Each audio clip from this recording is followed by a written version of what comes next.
the intro here, and we'll get started. Now, where is the darn thing? Oh my gosh! Hit the damn button, nerd. All right, I got the. Here we go. Rundown. Shuttle Tidarian, you're cleared for landing.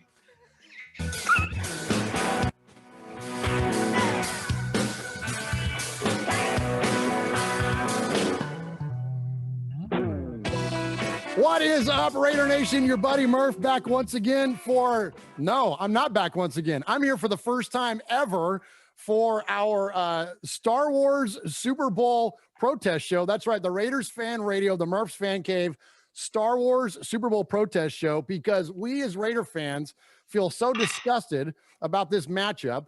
We have, of course, Tom Brady, who none of us like, leading the Buccaneers, who none of us like, matching up against Patrick Mahomes, Andy Reid, and that Chiefs team. I didn't even like saying the name.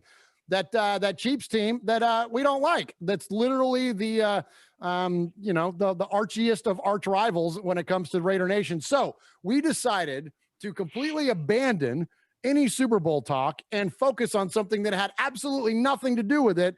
And I decided, I didn't decide. I was presented with an amazing idea to rally up some fellow nerds, some fellow Star Wars junkies, and do an episode of Raiders Fan Radio about a galaxy far, far away.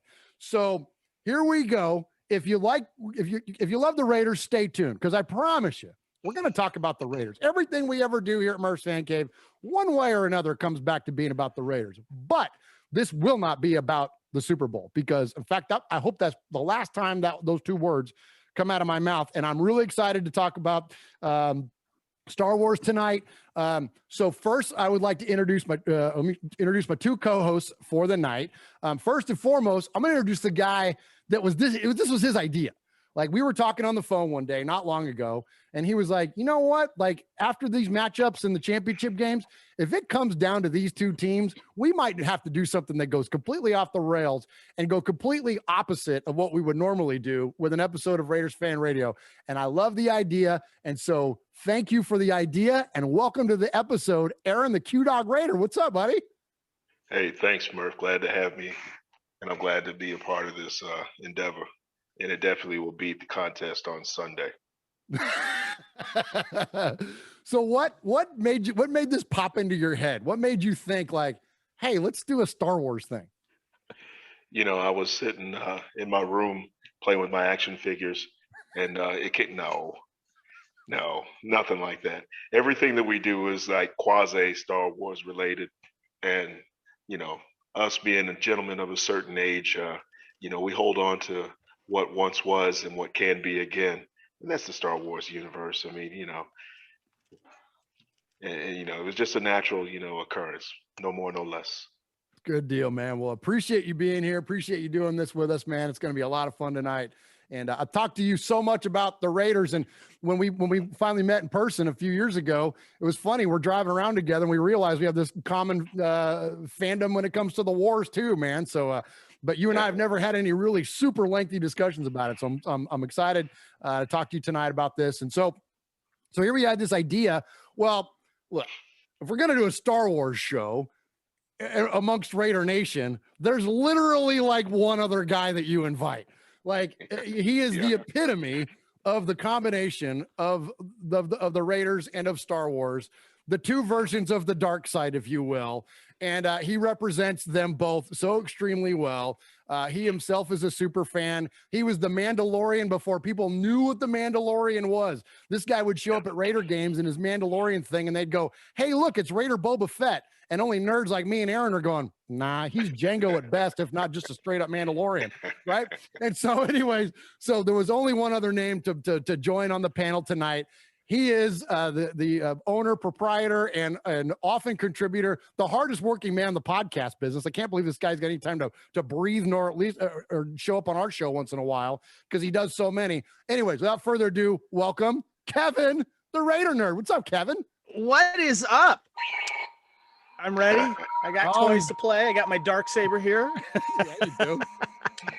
That thing is awesome, man. What's the coolest weapons in Star Wars? I know. I'm happy to be here, and I always make time for Raider Fans Radio. But regarding that other that other big game, I got a prediction. I think we're gonna have probably someone, maybe a couple of guys that are familiar with film, and give their own little reaction to Super Bowl 2021 and quick impression. Okay. Hated it. Hey, I got one for you. What's your prediction, Clubber? Pain. Love it, man. Thank you for having me on this. I'm excited about this. Absolutely, man. This is going to be a good time. So, obviously we're all huge Raider fans. Clearly, look at the video here. All three of us representing the Raiders, because that's our default, man. But we're fans and fans of a lot of different things. And one of the reasons I chose to call my place here the Fan Cave was because it's not just a bunch of Raider stuff. And that was actually one of the things that both you guys have visited the cave here in person. And it's like immediately one of the first things we started talking about was Star Wars. And it was like, and so again, Kevin, it's easy I knew he was a Star Wars fan because the first time I met him, he was dressed up like a Mandalorian. But Aaron, I didn't realize he was a big Star Wars fan until we started getting to know each other outside of the Raiders. So anyway, it's going to be a lot of fun tonight. And again, we're going to talk about the Raiders here towards the end. So, and we're going to, of course, it'll just find its way into conversation anyways, but let's get started here. So kind of kick this whole thing off. Where did your guys' Star Wars fandom start? Aaron mentioned there in the beginning, we're all kind of a particular age, and we're like, I think the three of us are like right in the wheelhouse, man. Like I was born in 73. So I remember 4 years old being at the drive-in movie theater with my parents watching the first one. And so it was real easy for guys of our age to quickly just identify with this fandom. Aaron, where did it start for you? Well, believe it or not, is a very similar type of jump off to my Star Wars fandom. It began in the back of my father's Oldsmobile 98. Me, my brother, and my younger sister piled in. I knew something was up. There were blankets involved. We drove up to the local drive-in, not having a clue. Of course, they didn't have, the internet back then, social media, things of that nature. So whenever we pulled in, we got popcorn and all that stuff, put the little speaker up in the window, and then the credits rolled. And then you see, the storyline crop up from the nether regions of the star-swept galaxy. And then I was like, what is this? And I was just hooked. I mean, those gold words just kind of burned in episode 4. And from there, it was just on. I had to have everything Star Wars, the Millennium Falcon and the AT-AT. I mean, obscure characters. I didn't know who Greedo was, but I had to have him. So these were things that, formed my fandom, and I never let it go, ever. What about you, Kev?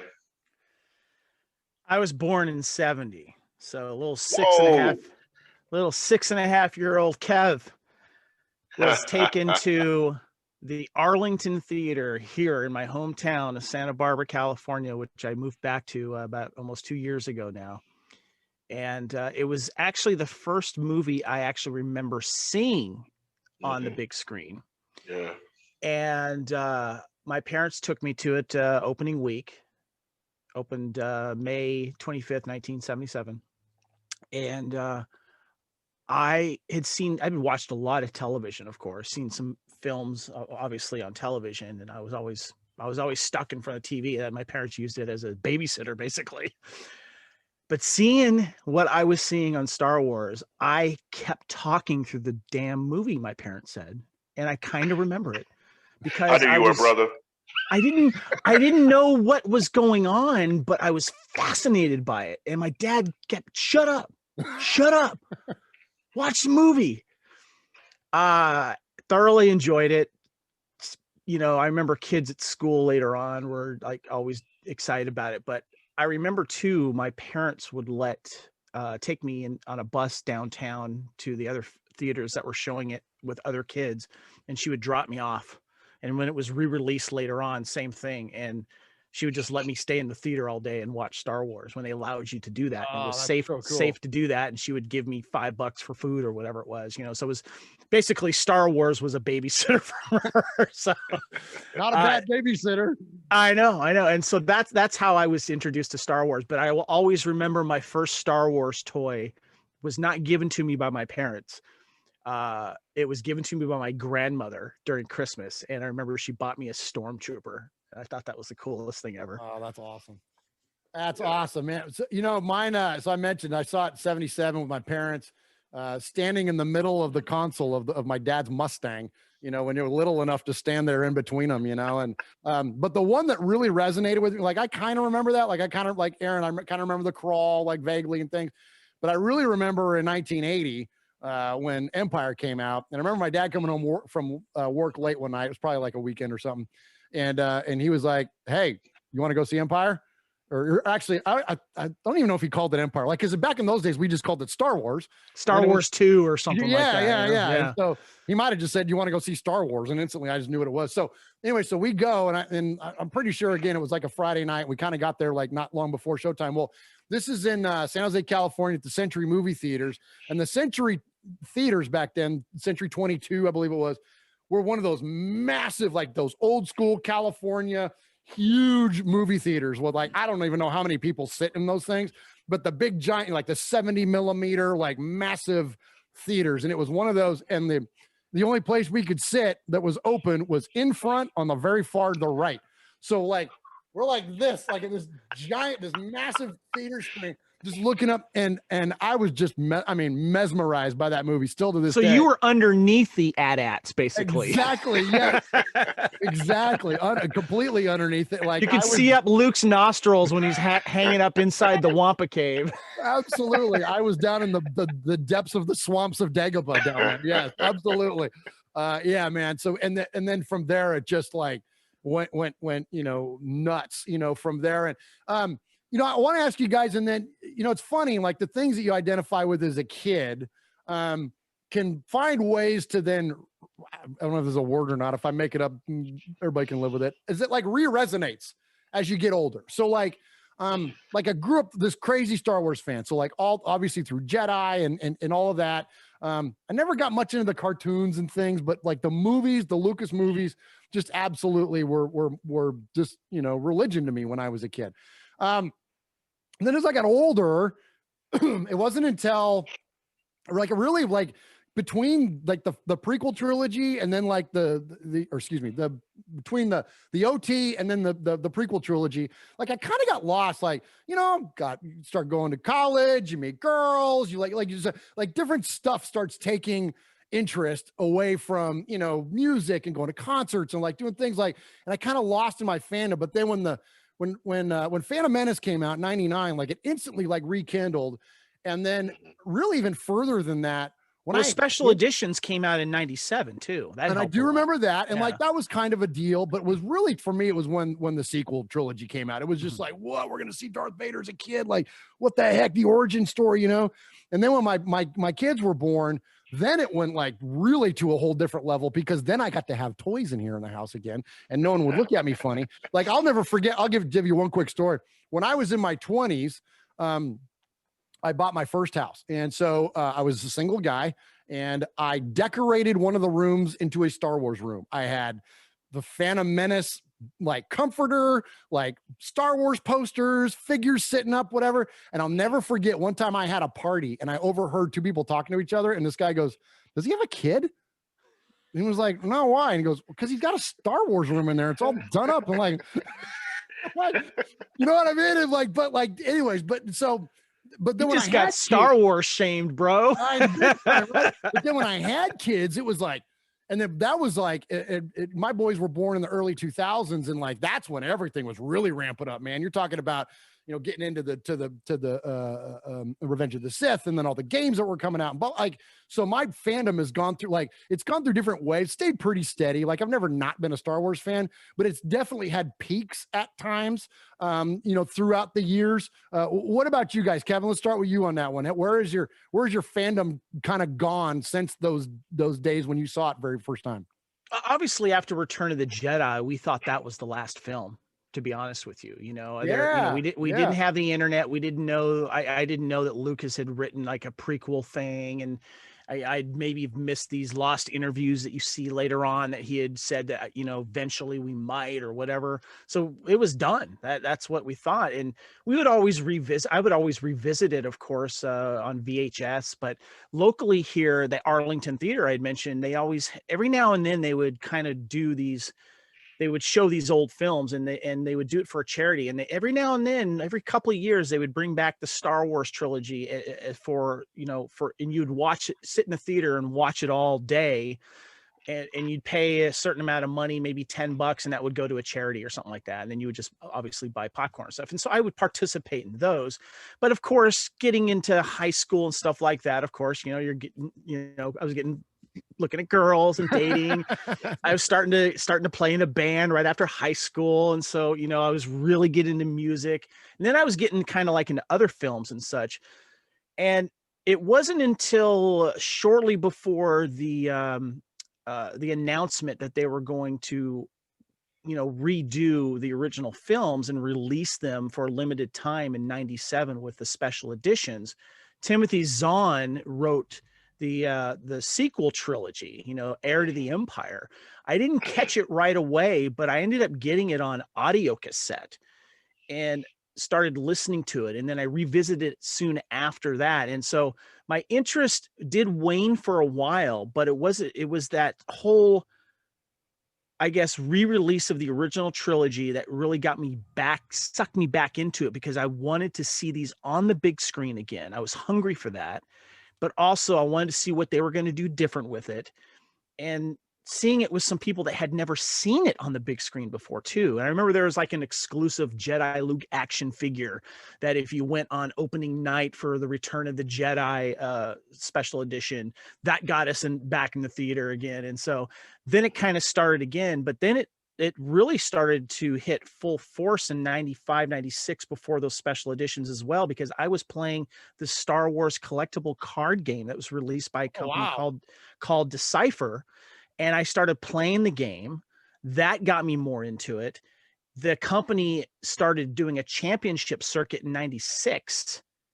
And I won a regional in Vegas and won an all expense paid trip to Vail, Colorado for their first world finals, where I placed 4th overall out of like 40 other guys from around the world that they flew to Vail, Colorado, you know, of all places.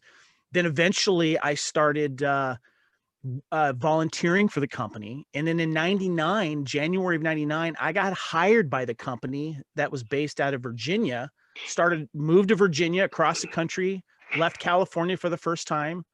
And I was their traveling salesman promoting Star Wars and this new episode 1 game. And we hadn't seen the whole movie yet, you know, but we were like promoting it at the first Star Wars celebration, which was in May of 1999 in Denver, Colorado. We all went to that.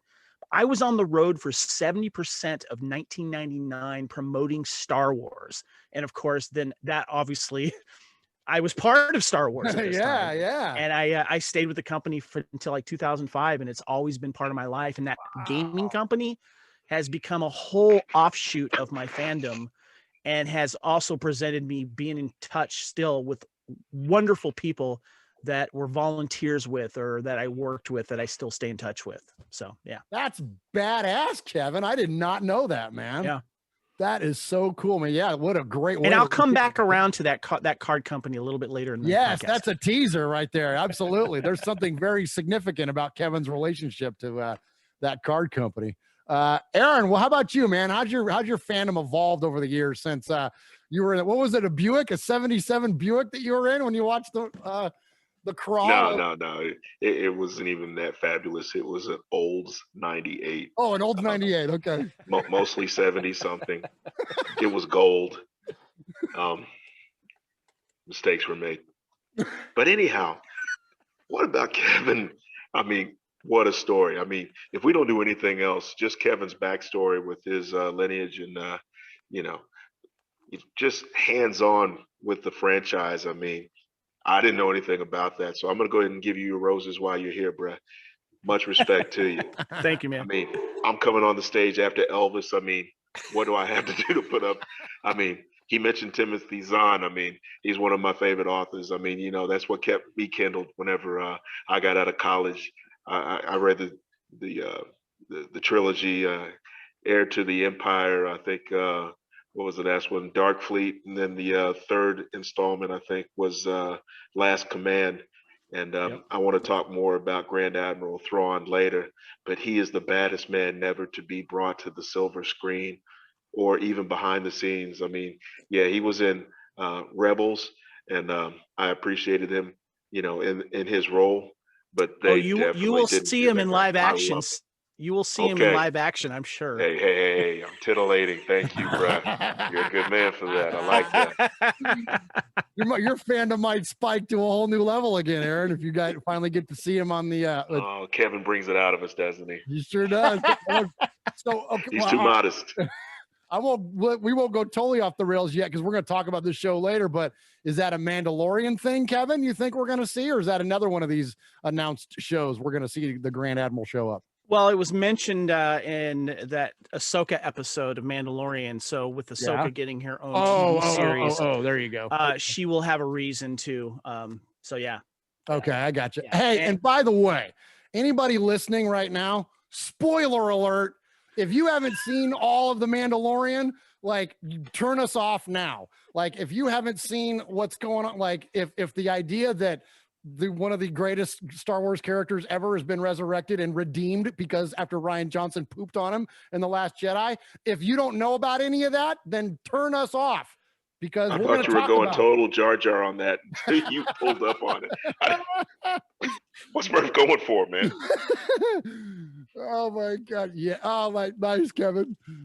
Oh my gosh, that's awesome. My own Darth Jar Jar figure right there. There you go. But yeah, man, like seriously, like we're gonna talk about all things spoiler for every series, any little bit of news. Like we're gonna, nothing's off limits tonight. So if you're sensitive to that, I won't tell you what happened in WandaVision last night, but we will talk about a lot of Star Wars. Okay, so we've kind of, Star Wars has evolved so much over the years, right? We've gone through the entire, the Lucasian version of Star Wars, and then now we're in this completely new version of Star Wars under Disney. Of those, like, we'll call them the saga movies, right? The Star Wars, or the Skywalker saga movies. Even though Lucas wasn't responsible for the last three, where do you guys kind of come out on it? Like, it's really tough to pick. Like, these are kind of like Sophie's choices. I look at it like I have least favorites. Like, I don't have any that I don't like, Last Jedi, but like I do have some that aren't my favorites. And the only reason like I even poke fun at that movie is because I just don't think it has the spirit of Star Wars. I think that Rian Johnson's a fine filmmaker. I just don't think he's a fine Star Wars filmmaker. And I think that unfortunately he put J.J. Abrams in a corner when it came to Rise of Skywalker, and J.J. had to go fix a whole bunch of stuff. Because I think Force Awakens is great. But anyways, all that said, but like if I had to pick like my top three, it's hard for me to not just go 4, 5, and 6. Like, it's hard being of an age that I am. It's hard for me to not just pick those, but it's almost the default answer nowadays from Star Wars fans. But it's Empire, but it hasn't always been Empire is my favorite. My favorite used to always be just Star Wars Episode 4, A New Hope. Before they even called it Episode 4, A New Hope, it was just Star Wars. That was my favorite. Because we were kind of confused as kids, as I'm sure you guys felt this, by that whole Luke, I'm your father, Obi-Wan never told you, like all that stuff. Like that was like, we were like, what? Like, what? No way, man. Like, I remember being a kid being like, is he lying? Like, what is that all about? Like, so there was a lot of confusion. Like, it wasn't my favorite. I'm like, who's this little green dude? And he's like, what? Like, you know what I mean? Like, there was a lot of, it wasn't until I got older and then can appreciate do or do not, there is no try. You can appreciate like that, those kinds of moments. Like for me, like, so as a little kid, like I thought Lando was cool, but when I got older, I thought he was really cool because I could know what he was doing when he was talking to Princess Leia. Like you start to take a different like viewpoint of this kind of stuff. Right. So it's hard for me not to just pick those three, but Empire's always going to be from this point forward, going to be my favorite. I would pick A New Hope would be number 2 to me. And then I got to go Revenge of the Sith, I think is my third favorite. And I know that there's some issues with those prequel trilogies. I get it.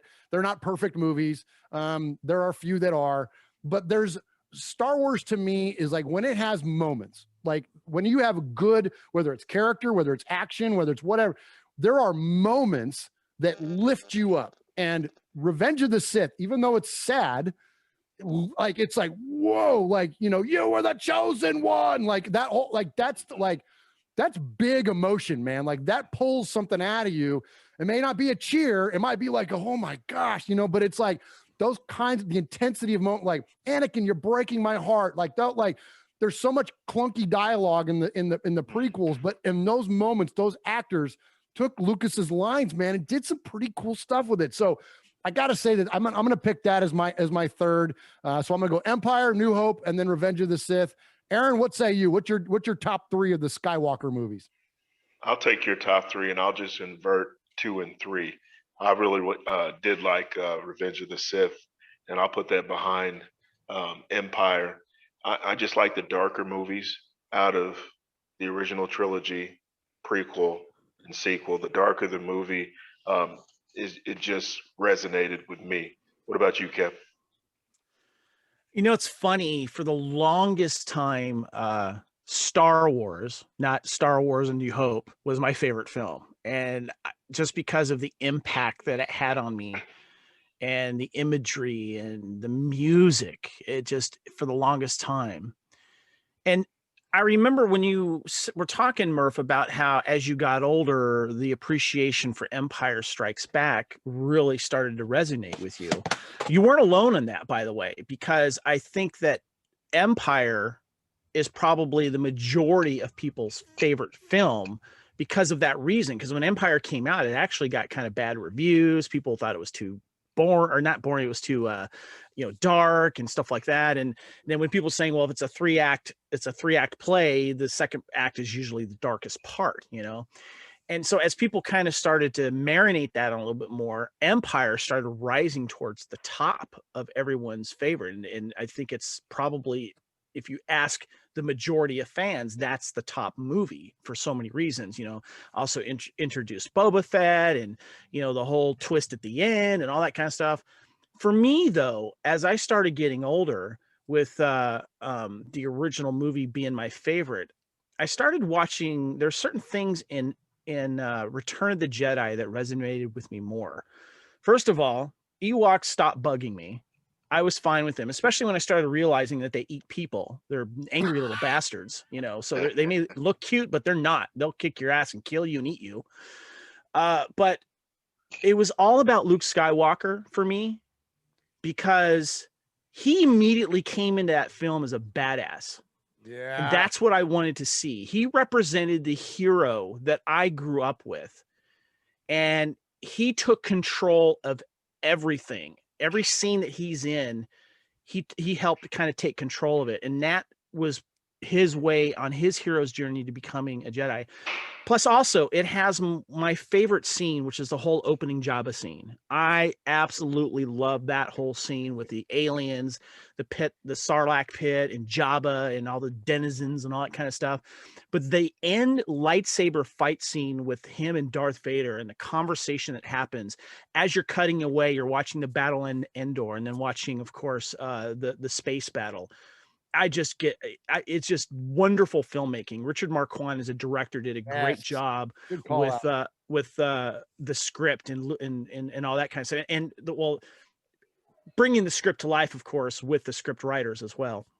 But to me, Return of the Jedi is my favorite movie of all of the Skywalker movies for that reason. And which, you know, obviously was one of the contentions I had for Last Jedi, and way the Luke character went because of where Empire or Jedi left us.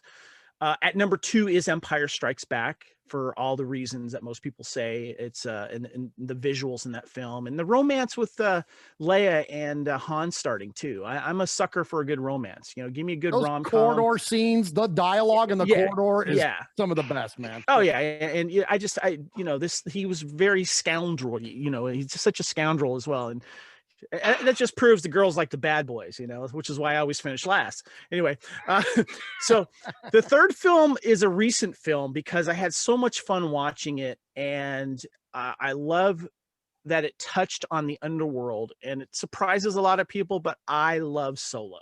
Absolutely love Solo. Wow. I do. And so right now that's currently my third favorite. I love the world that it touched on. I love the way Aaron, the actor that did Han Solo, you get a young Lando. I love Alden Ehrenreich. Alden Ehrenreich. Thank you. Yes. I love the fact that I got the three things I wanted. You know, I got him rescuing Chewie, or Chewie rescuing him, if you want to look at it that way. I got the Kessel Run, and I got him winning the Falcon all in one movie. I loved it. And it was great to see see a little touch of the underworld, which was great, with Darth Maul being part of that. Because if you watch the Clone Wars, that's where he was. So Absolutely. That's a good call out, man. You know, I think that movie gets way better on repeat watches. The more I watch Solo, that's one of those ones that I'll throw on and just have in the background sometimes or whatever. Like it's a solid movie, man. I think it, unfortunately, from the production challenges that it had and the change in writers and directors and all that stuff that happened to it, it kind of got caught up and it got caught up in the wave, frankly, of, I keep picking on Last Jedi, but whatever. Yeah. Deal with it, Raider Nation. But it got caught up in the wake of that, that wasn't a great movie. People weren't feeling great about Star Wars after that movie. I know there's people out there that love it, and God bless them. I'm not here to tell you how to be a fan, but I think it had a negative impact on Solo for sure. I think that movie would be received much differently if it wasn't for that effect of that movie. All right. So I want to note something real quick before we get into standalone films, which I'm glad you just mentioned there, Kevin. Something unique about a link. Here you go, Raider fan. A link between the Raiders and Star Wars. 1977, A New Hope. Guess who won the Super Bowl? 1980, Empire Strikes Back. Guess who won the Super Bowl in the 1980 season? Return of the Jedi, 1983. Guess who won the Super Bowl in the 1983 season? I'm just saying, man, when great movies come out, we win championships. In 2002, when we got Attack of the Clones, we got our ass kicked by the Buccaneers. So let's get a good one going here, and then maybe we can return to greatness. You know what I'm saying? So, all right. Kevin mentioned favorite standalone film. He mentioned Solo. For me, I'll save it because I want to steal any thunder here. For me, it's Rogue One. Aaron, how about you? What's your favorite standalone Star Wars movie? Yeah, I'd probably have to concur with you with Rogue One. I can watch that over and over and over, and I'll learn something new. And I just love the feeder tie-ins that they've got to Episode 4. Rogue One is so good. I love it, but Solo's still above it for me. My one big nitpick with Rogue One, and I'm sorry, it just, I love the Rogue One main cast. I love how they all had their individual thing. And I get that you call a squadron Rogue Squadron to celebrate them because they didn't survive.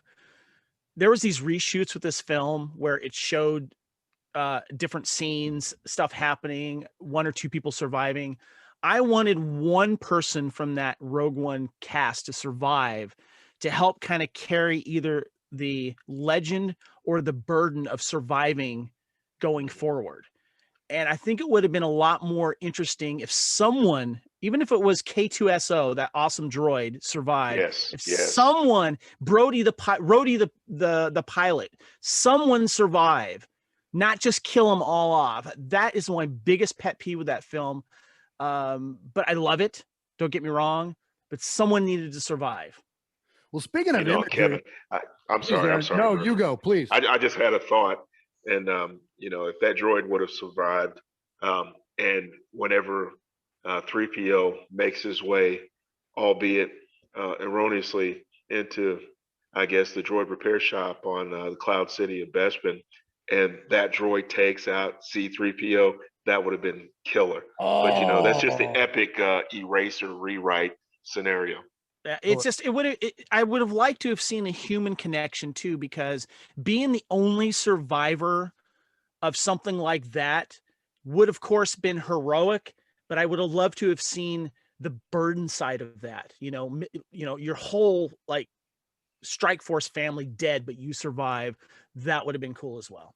So that's a good call up, but I got to admit though, I do kind of like the whole the party wipe. I kind of like that though too, because why do we love Empire? Why do we love Revenge of the Sith? Is that it ends on a down note, and that movie ends on a down note, man. Like they have a nice moment where Cassian and Jyn Erso embrace there, but it's like they all dying. Like, and so, you know, I think that there's a depth to it or a gravity that comes along with that I think that really that gives it a lot more seriousness to it, that it's not just like, oh, our heroes survived, you know. So, but I do get the point of what you're saying, and that I hadn't thought about that, and that's very interesting. Visually, that movie is stunning. That's just Star Wars porn. That whole freaking movie is just absolutely that space battle at the end, and then releasing Vader and seeing the rage that he has within him is just great. That a minute 30 seconds, so however long that is absolutely some of the best Star Wars ever. And just the visuals of the Death Star, and like I thought that Grand Moff Tarkin was great. Like I don't get hung up on the CGI. Krennic was my favorite character in that Krennic film. is a brilliant Star Wars villain. Like he's one of my favorite bad guys ever. Yeah, like he's loved great. him. Loved him. And let me just say this, and I'm going to say a bad word too, but that's okay because I'll bleep it out later. But like the most Jedi shit ever said in a Star Wars movie is I am one with the Force and the Force is with me. And dude's not even a Jedi. Yeah. Like Chirrut Îmwe is fucking awesome. That's some Jedi shit. You know what I mean? Yeah. There's more Jedi shit in that movie. And I just said shit 5 times. I'm going to be busy on the bleep, but there's more Jedi shit in that movie than there's in The Last Jedi. That was some major Jedi shit. I loved it. Right? I love those two guys. Baze Malbus and Chirrut Îmwe are freaking awesome. Those are great characters. Yep. Yes, they were. All right. Okay. So here I am taking a dump on Last Jedi. There are some moments in that movie. I think that the part of that movie that just challenged my fandom most was the altering of the character of Luke Skywalker. I get giving him depth. I understand the idea of making him more of a hermit. I understand the questioning of faith, the skepticism of his doctrine or whatever. Like we all go through things like that. You know, if you're religious in any sense, you have moments where you have to like maybe call it a weakness or a struggle or a whatever. Like I get that idea, but the way that he just completely abandoned all that stuff and like, you know, like I just think back to like the prequel trilogy where Obi-Wan is saying to Anakin, this lightsaber is your life. And then with the beginning of Return of the Jedi or of Last Jedi, we get the flippant lightsaber toss over his shoulder. I'm like, oh, wait a minute. No. Like that's not Star Wars, you know? And so, so I think that unfortunately that movie happened. And then as I mentioned earlier, JJ had to like kind of pick up the pieces and we ended up with this whole kind of like jumping around scattered thing. Fun movie. So I think it's a fine movie to watch, but it just didn't have the depth of a Star Wars movie to me. Where all that said, I love Force Awakens. I think Force Awakens is fantastic. Yes. I think some of the concepts that are delivered and opened up and like we're given a lot of information and we're leaving with more questions. Like that's what when Star Wars is firing on all cylinders, it's answering a question or giving you a scenario and then making you wonder about all this other stuff.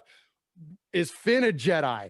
Who's right? Is she a Kenobi? Like, look at the way she scales up the side of the thing. She might be a Kenobi, right? Like all these, like it leaves you with all these wonderful questions. These things about Kylo, like, oh my gosh, is he going to be in a mask now? Is he got, completely damaged at the end of the movie. What's he going to look like in the next one? Like there's so many things that we're getting. And then all Last Jedi did was just squash. It just, all it did was just shoot down all these wonderful things that we had questions about. And just like literally to the point where Kylo Ren destroys his mask. Like, I mean, like it just, a lot of the things that happen in that movie. But anyways, but back to Force Awakens. I love Force Awakens. When Han dies, rips your heart out. The Chewie's reaction to it, the passion that comes out of that freaking Wookiee, man. It's fun. That's a great movie. So I love that movie. The other two, I obviously have questions about, but all that said, I was really glad to see Star Wars come back. Heck, I'm wearing a freaking, that right there. Kylo in the snow with the freaking, the three, what do you call that? The hilt or whatever. What's the thing? The cross guards. Yeah. The cross guards on the saber, firing that thing in the snow, steaming up, coming. And you see these two brand new characters we've never seen before. Like that was exciting stuff, man. That was a good time to be a Star Wars fan. So anyways, enough of my rambling. Kevin, what did you feel about the sequel trilogy and kind of where it started and where it ended up? I bought into the hype from day one. I was excited about the new trilogy, Disney taking over. I was happy with Lucas turning it over, because that means we were actually going to get movies. So Lucas was kind of on the fence about doing this, or either waiting too long, and getting the notification, the news that we were going to get the original 3, Han, Luke, and Leia, back into this story as they tell a new story with new characters.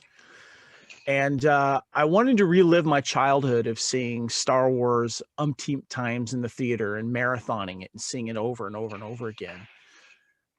When Force Awakens came out, I was there on opening night at a theater in Atlanta, Georgia, doing a 7-movie marathon, starting from episode 1, ending with episode 7 with my friends. We started at like 4 in the morning, and it went all morning, all day till the next night, till the premiere of episode 7. And I loved episode 7. And I then decided to challenge my fandom even more, and decided to see how many times I could see episode 7 on the big screen in as many different ways as possible. I remember driving to Alabama, Huntsville, Alabama, to see their gigantic IMAX theater with the big gigantic projection with the round dome. I went to several other where they developed the rockets. Exactly. Yeah. I know. Yep. And then when I visited California soon after, I went to another IMAX theater. I saw it in 3D. I saw it as many different ways. I paid to see The Force Awakens 30 times in the theater. That also included a drive-in. Okay. Because I wanted to relive my childhood of seeing it over and over and over again. People thought I was nuts. They still do. I don't care. That's why you're Kevin the Raider nerd, though. You don't earn that title without doing some nerdy shit. Episode 7, even though Han dying and seeing him in there, and seeing the tease of Luke at the end, seeing this wonderful new setup of these new characters, seeing a little bit of Leia, seeing Chewie, was what they call the ultimate setup. It's like you go to a baseball game, and you're there at the home plate, and you have Nolan Ryan throwing you a soft pitch, ready for you to hit it, because you ain't going to hit his curve or his fastball, and he's setting you up. And it was the best setup for this trilogy you could have asked for. I was fine with Han dying. It was great emotion. It was great. He got his moment in the sun. Then there was The Last Jedi. I went in with Star Wars blinders into The Last Jedi, thinking that no Star Wars was going to be bad Star Wars. And I ended up only seeing it like maybe 3 or 4 times in the theater.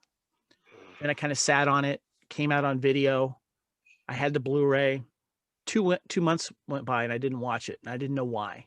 There just something went wrong. And I heard all the people bitching about it, complaining about it, but I was like, no, this movie's good, right?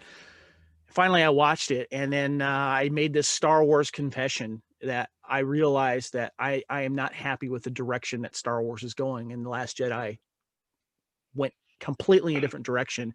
And I realized that I had to kind of relinquish the fandom of the sequel trilogy to the young kids that will take this sequel trilogy and own it for themselves, where I'm going to just kind of stick back to what I know that I like. Mm-hmm. But with Rian Johnson, in my opinion, there's a formula for Star Wars telling. It did it in the prequel trilogy. It did it in the OT trilogy. It even did it in all those damn EU books that are not canon anymore. And he did not stick with that trilogy. He decided to overthink it. Kind of like the Raiders defense. They overthink it. Okay. He tried to get cute with it. He tried to convince the storytelling group that this is what's going to go and stuff like that. And he overthought it, and he messed with it. He messed with my favorite heroes of all time in cinematic history. And that's Luke Skywalker. And that first 5 or 10 minutes of that film, though, is great, especially with that orbital bombing thing that happens and all that kind of stuff. And it just goes off the rail. And Luke not being there in person to fight. He's doing this stupid, like, holographic placement thing or whatever it is that they call it. He's not there. He didn't shed blood. He didn't actually cross swords with Kylo Ren. it was one of the worst moves that you can do in cinematic history to basically derail a franchise. And poor JJ tried to pick up the pieces. He did his best, but I still haven't watched those last two films in quite a while.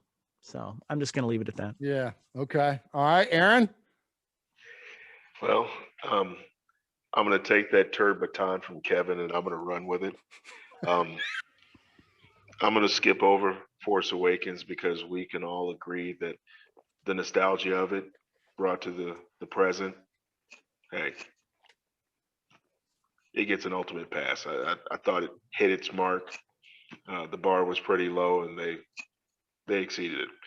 The Last Jedi. The Last Jedi makes me angry. The Last Jedi is the Raiders with a lead, and you know the defense has to take the field in order to secure that lead, and the lead is lost over and over again. I'm not as generous as Kevin was. The bombing scene, that's where I lost it right there. You're in space. How are you dropping bombs in the vacuum and void and gravityless space? And then I liked it because it was a cool World War II call out. Yeah, the physics of it sucked, but you know.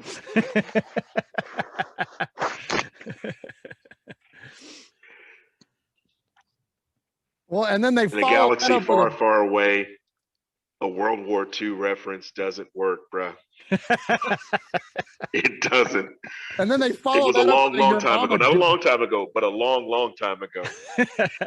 And then you got the hot Asian sister, and then you have the not so hot Asian sister, and you got the bombs. And if you really want to go, uber sensitive, having Asians in a bombing scene in a war movie may not be the best movie. Why didn't the hot Asian sister live? That would have been cool. Oh, she's the one who died on the frigate, the bombing frigate. Yeah, she didn't make it. Yeah, I know that. I was wondering why she didn't. Why would it be her and not? Yeah. That's insensitive, Kevin. I'm sorry. I expected so much less out of you, Murf. No, but to get back to my low key rant, there was virtually nothing, and I watched this movie. Unlike Kevin, I did go in theater whenever it first came out. I went opening night. I was up in West Virginia. Raider Ramon, the meme king, can probably attest to this. It's desolate. It's like being on Tatooine, except it's got hills and greenery. And there was nothing more to do. My family, of course, they were in Texas. I was on assignment up there for a couple of years. And so I went to the theater on a Friday on opening night. And I literally had the nerve, the gumption to get up and walk out of that film. And I've been waiting for that movie for 2 years. It was horrible. Are we talking about Last Jedi or Force Awakens? No, Last Jedi. No, Last Jedi. Yeah. Last Jedi. Okay. Gotcha. Yeah. Last Jedi. Like I said, I gave it a pass, but it was just choppy, incoherent. The characters you didn't care about. They could have done so much with Finn. They could have done so much with Phasma. Two characters that obviously could have had great storylines. Then you try to shoehorn a romance with Finn, and I don't know what it is about Disney. They didn't want the black guy, having the romance, with Rey, so they steered him towards, and I forget what was her name? Rose. Tico. And why is she Rose? Come on, the Yellow Rose of Texas. Come on, man. There was just so many bad puns in this movie that they just ran with, and it was just unexcusable. Then you're in space, but you're having a slow speed chase. I don't know if it was shades of OJ and the Bronco, but you've got the entire dreadnought fleet chasing this Carillion cruiser at low speed, and they're running out of fuel. Do you believe that? Okay, I get that, fuel cells. I mean, there has been, some storylines about that in the Rebels and stuff like that, but they're running out of fuel. So what does Hodo do? She hangs the Yui. This is me working the wheel on the 98, bruh. And she jumps to light. She literally has a suicide knob on hers. Yeah, no doubt. It had glitter on it. And she's working the suicide knob. And then, before that, Leia blasted out of the command post, and then she does She's this Mary number Poppins, to y'all. fly back into the cockpit. Murph's gonna have to keep from fogging his glasses up. That was ridiculous. There were so many ridiculous things, and not to mention, the crimes that they made against the character Luke Skywalker. He is the chosen one. I don't care about his dad. Luke is the chosen one by the storyline you follow. He is the strongest Jedi that ever was, and they made him go out with a whimper. Why did you waste 7 other films to make him go out with a whimper in the It's like he punched his bitch ticket, I'm like, come on. Yeah, too much of that that monkey milk that he was having from the sea monkey that he was. Maybe that weakened his his mojo. I don't know. That was brutal. What did you think about the milking scene there, Murph? I hated it. I thought it was completely stupid. And yes, my glasses are fogging up because I feel myself getting wound as you're hitting all these beats that happen in that movie. I'm just like, oh my God. But yeah, because I thought it was stupid. I thought it was like you're making a mockery. But who are they pandering to? Who are they pandering to? That's what I don't understand. And like the whole idea of like Ryan Johnson's breastfeeding lobby. But like he's like, oh, I want to challenge the viewer. I want to challenge but you just said it. Like I've spent 6 movies getting familiar and comfortable in this, or actually 7, excuse me, getting comfortable in this formula. I don't want to be challenged now. Like, what are you doing? Like, this is like, go challenge me in Knives Out. Go do the worst part was the stuff that was coming out at the time about how we can't cater to the original series fans. We got to look to forward. Well, I'm sorry, the original series fans, we're the one that got most of the money right now. We got disposable income. Yeah. But I want to mention something real quick that you said, Aaron. It just where how it makes you sick to your stomach. And this is what I don't feel that Last Jedi fans can really understand or take the time to understand, that there's a little part inside me, right in the cavity of my, like right near my heart, below my heart. It's I call it the Last Jedi ulcer, because it actually makes me sad of how big of a disappointment that this Star Wars story took. And now it's tainted for me, the entire sequel trilogy. Knowing as much as I love episode 7, it's now hard for me to watch because I know what comes next and I don't want to be reminded of it. And I feel that ulcer right now, the Last Jedi ulcer right now, and it sucks. It's a real feeling, it's real pain, and it hurts. I agree with that, Kevin. It does. It taints it. And I've watched even Force Awakens for now a hot minute, although like you guys, I watched it a billion times when it first came out. But the disappointment is real. And, and I think that what challenges my fandom in a lot of levels is that like, and you made the joke, Aaron, about like, who are they doing this for? Who are they appealing to? And I think that, look, and we're going to talk about diversity in a galaxy far, far away later, but I want to talk about like, there was a serious backlash against folks that like us that didn't like this movie because, we don't want to see a woman in charge, or we don't want to see a person of this color or a person of this race. Who cares? That's what used to drive me crazy is that like, I don't have a problem with Kelly Marie Tran because she's Asian. I don't have a problem with John Boyega because he's a black guy. I have a problem because you didn't give him shit to do in this movie. They're rescuing racehorses. That's stupid. Like, you have done nothing to further the plot of this movie. We had all these wonderful questions about Finn, and now you got him rescuing racehorses? That's stupid. That's nothing to do with the color of his skin. So don't try to like make it about like, we have a problem. I don't like Admiral Holdo because a male-driven agenda or whatever it is. I heard like, it all. Admiral Holdo, like, we don't want to see a woman in charge. No, because she was freaking screaming at a guy that we like in Poe Dameron and wasn't like, tell me why she wouldn't share her plan with him. Why? What story does it make sense? And like, what point with those characters does it make any kind of sense to not share with like the guy that just freaking saved you from like, it's insane to me. To put it simple, Ryan Johnson rewrote and overwrote these established characters from episode 7. Yeah. But absolutely. Can I jump in real quick with a rebuttal? Absolutely. Murph, you posed an excellent question, and a question that needs to be asked for demographical purposes. What did everybody have against Hodo Why can't they get behind Rey? These strong female characters. Raise your hand if you have a Princess Leia action figure. I had one. Didn't care that she was a girl. I cared that she was badass. Now, who amongst us had a problem with Mon Mothma? She ran the whole republic. I mean, the whole rebellion. None of us bitch. So my thing is the fake vitriol against so-called fanboys for us not liking these strong female characters. No, we hate piss poor writing.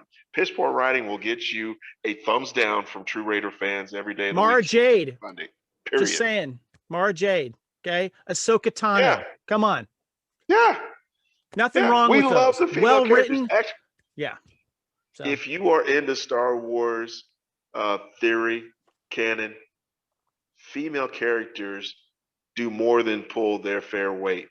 Yep. And they do more than just, plug in to keep storylines going. They are lead characters. They're badasses. They're rebels. Hey, they're even the enemy sometimes. They're the dark spirit. And you know what? Until episode 8, it worked. 8 into 9, it just simply didn't hold up. So I don't want to hear anything about us being misogynist and all that stuff. It was a piss poor script, poorly executed. Well said, Aaron. And I got nothing to say to build on that because that's perfectly stated and nothing better than I'm glad you brought up Ahsoka because being a huge fan of the Clone Wars, being a huge fan of I mentioned my boys were born in the early to mid 2000s. So when Clone Wars was firing, when Clone Wars was, this is 08 to really up to 2020 when the final season was released. This was their wheel. The first Star Wars movie I ever took my oldest son to was the Clone Wars movie. This was, we were all about this TV show. And Ahsoka, who was highly criticized when she first got announced, not because she was a female, but because she was Anakin's apprentice or Anakin's Padawan. That's why she got criticized, but then evolved and grew into this incredible character to now seeing Rosario Dawson play her on The Mandalorian is freaking guilty badass. pleasure. Rosario is a guilty pleasure. But there was other great characters there. You had Bo-Katan, you had Bo-Katan, Duchess Satine, all these other great female characters in the Clone Wars. So Suji, all these other ones, and so it's never been a question or doubt for me. It was absolutely wonderful. They drive it. They drive it. Absolutely. And we're going to talk more about diversity later, so I want to totally derail us on that. It's such an important topic. And, when it comes to, and I'm going to sell the lead a little bit here, but when it comes to diversity in Star Wars, you either hear the vitriol on Twitter because people can hide behind the anonymity of it, or people are just afraid to talk about it. Well, if you're all about inclusion and you're all about diversity, then you shouldn't be shy to talk about it. So we're going to talk about all that stuff here in just a little bit. But while we're talking about the series, we're talking about Clone Wars. Of course, we talked about how Clone Wars characters are now showing up in The Mandalorian. Guys, what's your favorite of the Star Wars series? So we had the droid series, we had the Ewok series, of course, Clone Wars, we had that Resistance thing that came out on Disney Plus, and then The Mandalorian. What is your favorite of the installments of the TV shows? There's only one right answer, but I won't fan shame you. Aaron, let's start with you. What's your favorite of the TV shows? So I'm going to pick up on what you were laying down, and I'm not going to mention the series that's on Disney Plus. So I'll go with Star Wars Resistance. I like that.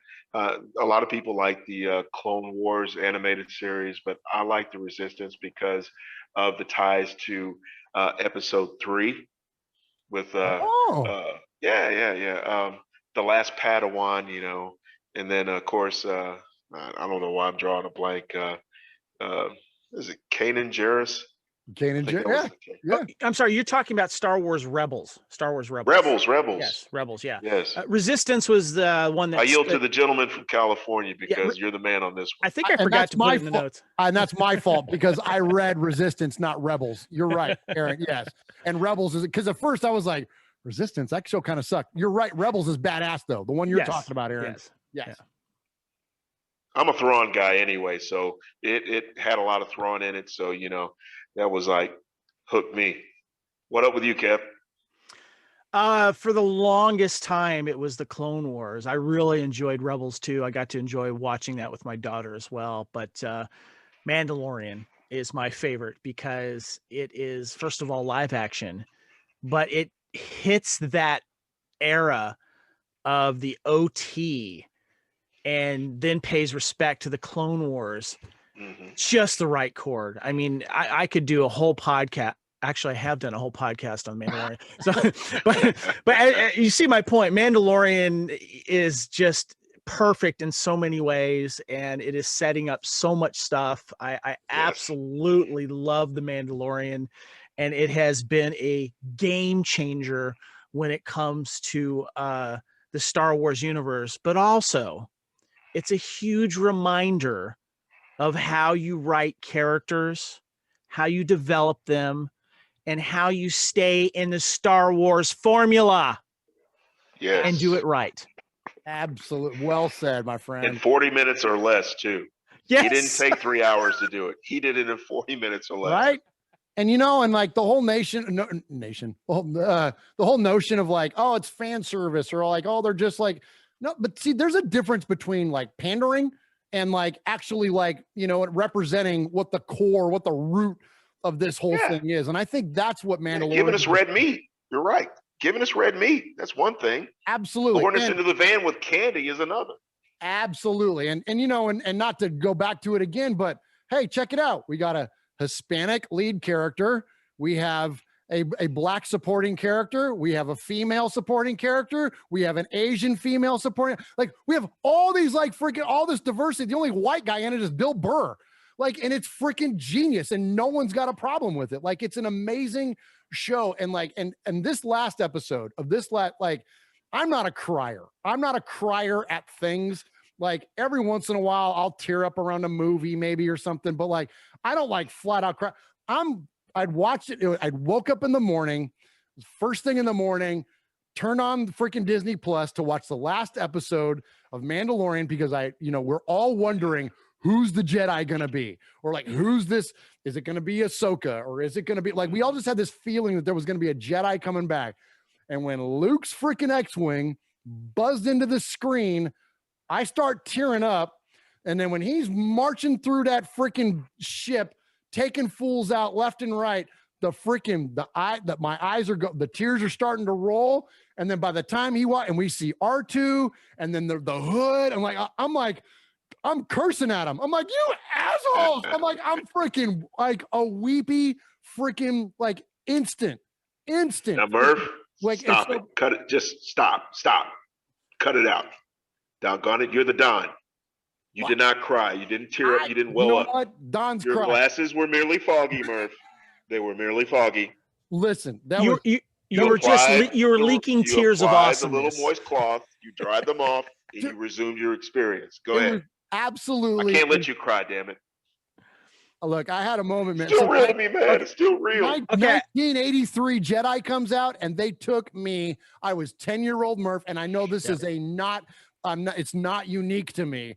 Instantly, it snapped us back into that exact moment. And I think the emotion that it pulled out of us as Star Wars fans, and granted, we might be three of the nerdier Star Wars fans that there are, but even like my kids who are, huge Star Wars fans themselves and whatever, they're 14, almost 15, and 17, almost 18. Same thing. It drew the same emotion. And that's a testament to the quality of the show, the quality of the writing, a lot of the things that Aaron was talking about. Like what this show has finally done, and who knows where it's going to go, but is absolutely not short of amazing. It's brilliant what Jon Favreau and Dave Filoni have done. They have completely, and I think, redeemed the character of Luke Skywalker. And I got to imagine, Aaron, what do you think? That's a little bit. I think whatever we saw in episodes 8 and 9, throw that out, because what the Mandalorian has done with Filoni and Favreau is the new canon. Period. Full stop. It's redeeming. It's correcting. And honestly, Kathleen Kennedy, she can get mad if she wants to, and I can't wait for her contract to expire. But Favreau is our savior. He's our Al Davis at this point. Period. I agree. Totally agree. He saved the franchise. Totally agree. Kevin, you got any final thoughts about standalones? I do want to actually, let me, before I throw it to you, I'm going to steal thunder a little bit. I do want to compliment Clone Wars, and that's where Filoni came from. Filoni started with the Avatar Last Airbender show series, and then met George Lucas, and George Lucas brought him on, and effectively Filoni became Lucas's Padawan, and Filoni gets it, and Filoni did some absolutely amazing. We mentioned the character arc of Ahsoka Tano, but also like the friendship between Obi-Wan and Anakin that we always knew existed, but never saw on the silver screen. We got to watch that play out over 6 seasons. You know, when we look at things like the, what was the one arc, Kevin, help me with this, the arc where they went to the Force planet, where they had the dad. Right, the one where Ahsoka died and then came back to life. Yeah. Right, and there was the son and the daughter, and yes, it's escaping me right now off the top of my head, but like the depth of like the Force and exploring the Force, and like that was some like serious stuff there. So, anyways, final thoughts on Star Wars series before we move on. I'm one of those guys that gets a little weepy at films and stuff like that. And there's things that'll trigger, you know, whether it's that predictable moment in a romantic comedy or some bro flick, you know, the two guys are doing what they need to do, or, you know, seeing a brand new Raider uniform there on your favorite players right before they get dirty, that type of thing, you know. I was bawling like a baby when Luke came out. More than you. I'll admit it. I don't care. I was wet. Boom. Done. Yeah. I couldn't Kevin stop with middle him. fingers up to everybody. I cried. What? What? That's my mama, man. I cried. Mama. When Skywalker's my Star Wars mama. This tear. Fingers up. When you can provoke an emotional, I laughed. I loved it. When you can provoke an emotional response like that and bring now complete you're making me feel bad. Stop justice, it, Kevin. You're making me feel bad. I don't mean to. I don't mean to. I respect you. I respect you're just you, Capo. being real, man. I respect you, Capo. I'm being real here. I mean, when you can make a 50-year-old man cry like a 7-year-old watching his favorite movie for the first time, it's movie magic. It's story magic, and it's done right storytelling. So I'm just going to leave it at that. Real quick, by the way, you say you are a Grand Admiral Thrawn fan there, Q-Dog, right? One of the biggest. Just want to let you know, Timothy Zahn, who wrote that series and created him, he was invited to that card game company that I work with. Timothy Zahn. Yeah. I've met him a few times. Great guy. Michigan State product, son of Chicago. He got to be put up in makeup. He got to portray a character that he wrote. The Talon Card character, because he created that character, and we dressed him up as Talon Card, and he is now on a Star Wars card, Timothy Zahn as Talon Card. So he got to kind of relive it, that whole coming to life thing of a character that he created. And one of our fellow coworkers was painted up as Thrawn, and he got to be Thrawn. So that's awesome. Yeah. Kevin, do you have that card in your possession? I do. I can give you one. No. I don't want you to give it to me. I'm not that dude. Can you hold it up at some point during this broadcast? Ooh, I have to search just at some point during the broadcast. Let's see if I can. See if I can find it while we're doing this. Okay. All right. Man. Yeah. Good stuff, bro. That's awesome, man. So, so that trilogy I was trying to remember, that Force planet was Mortis. It was the Mortis trilogy. That's where they had the father and the son and the dark and the light and all that stuff. Like that was. Yeah. Cool. Do you I remember read that? something about that today. You know, the son, who I guess embodies the dark side, the daughter embodies the light, and then the father who's kind of aloof. And then I forget I guess that powerful, like a Sith witch or whatever. She's like the most powerful Force conjurer. I forget what her name is, but she's got the really ragged teeth, almost like Venom. I think that's the tie-in. If you really walk that series out. Okay. And I know Kevin, I mean, he would definitely know. I'm trying to think because she's mortal, and the father, the daughter, the son, they're immortals. And I forget what planet they go to, but that was in Clone Wars, and it actually is canon. Yeah, but I forget what the character is. Who was the I guess, the antithesis of those three characters because she plays the mother, but she's mortal, and her biggest fear was that the father, the daughter, the son would leave her, and ultimately, when she became powerful, when she was exposed to, there was some like essence of the force that you bathe in, and she did that, and since she was not immortal, it did something to her, and then she became powerful and chased off, and then she became like the antithesis of Luke whenever Luke became the Grand Master. Can you plug in those gaps? Wow, man, Aaron's running deep on me on this one. Was that all Nah, that? bro, you think I'm deep? I'm just scratching, Kevin's surface because I think he knows I missed the the storyline. first part of that. Repeat that again. Was that in Clone Wars? Was all that in Clone Wars, Capo? Yeah. You mentioned in episode 1 of the Clone Wars, whenever they go off world to this planet and they encounter, and Ahsoka dies. That's because the Mortis trilogy. That's where they see the father, the daughter, and the son. The son is the Sith. Yeah, the daughter is the light side, and the father is like the originator. But you walk that out into aftermath and all that, and the slave or the servant to those three immortals in the Force becomes a Force wielder herself whenever she actually gets immersed into the essence of the dark side that the son was originally placed in. And then since she was mortal, it made her grotesque, and her hands were like tentacles, and her mouth became like venom, and she had the pale white hair and the sunken black eyes. I forget what her name is. It's like a Cora or something like that. Oh, I forgot. Off the top of my head, I can't remember. Yeah.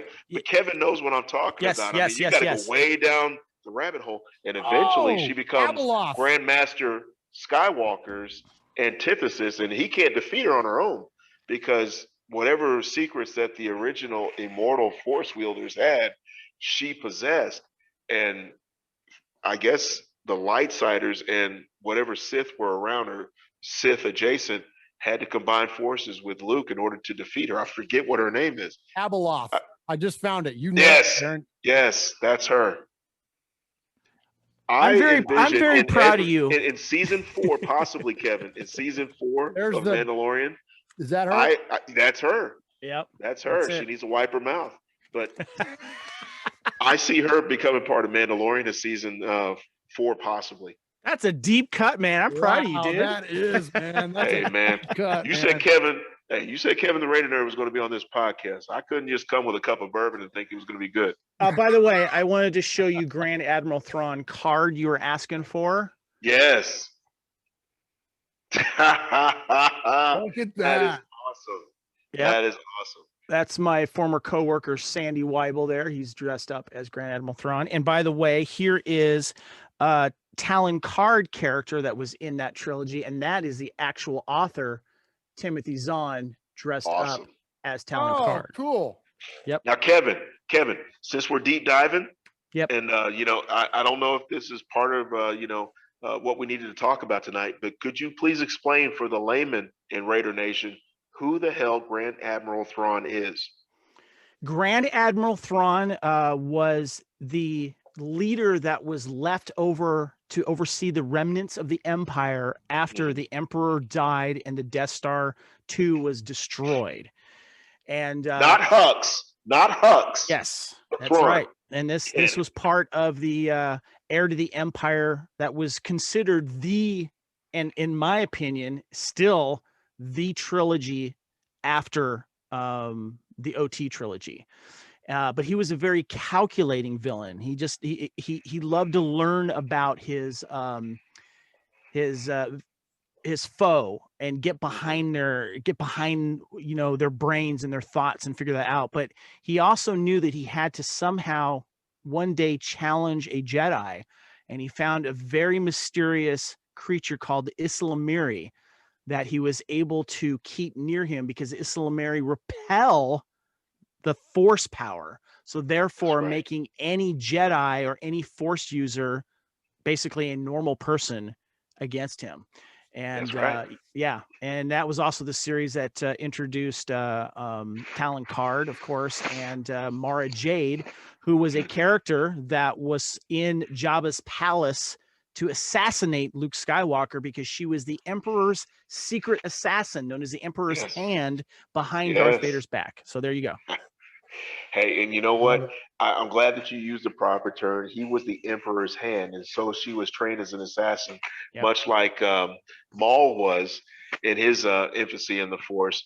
And it's ironic that as the Emperor's hand, how much Game of Thrones GOT stole from Star Wars universe in order to make, their fairy tales, which albeit was well written and well produced, there you go. come true. So cups up to you once again, Kevin. Man, absolutely. I love this, man. This is great, man. You guys are both deep cuts, man. Like some of that stuff went right over me, man. And I'm like, I was keeping up, and then I was like, wait a minute. I don't know. I couldn't tell if it was the fog or if your eyes were just glazing over there for a minute. No, man. I love it though, but like and I'll tell you though, because I'm not as well versed in the EU stuff. Now it's referred to as Legends or whatever. And I've read some of the comic books, some of the the one-off series and things like that. The Vader run, there was the Lando, the Kanan one. Like I have those and I've read those, but mostly Star Wars is so visual to me that I have a challenge keeping up with a lot of the books. And the EU is my jam, but I must specify that I listen to the audiobooks. I'm a huge fan of the audiobooks. Okay. They were a great presentation, and I did a lot of traveling, so I helped me get caught up. Any of that stuff that I know about is from and here's actually another thing that helped bring back my fandom too, is like the advent of podcasting, and especially what started off as the Force Cast and is now Rebel Force Radio. Jason and Jimmy Mack are talk about OG freaking Star Wars fans, podcasters. Like those guys, that's one of the best, if not the best. No offense to the shows that are on your network, Kevin, but like those guys, like that Star Wars show is top notch. That's the cream of the top there. Those guys, they are the biggest Star Wars podcast on the planet for a good reason. Absolutely. And so they'll talk about it once in a while, and Jason's not a big EU guy, but Jimmy is. And so anything that he talks about, I kind of glean information from that, but I really don't have a lot of depth in that stuff, but you both do, man. That's freaking, that is fantastic. And I can't wait. I want to get in on Kevin's podcast and stuff like that. It's just piqued my interest, and hopefully other Raider fans out there listening to the replay of the podcast, had that same interest peak too, to get in on Kevin's, franchise. I mean, he's put a lot of work into it.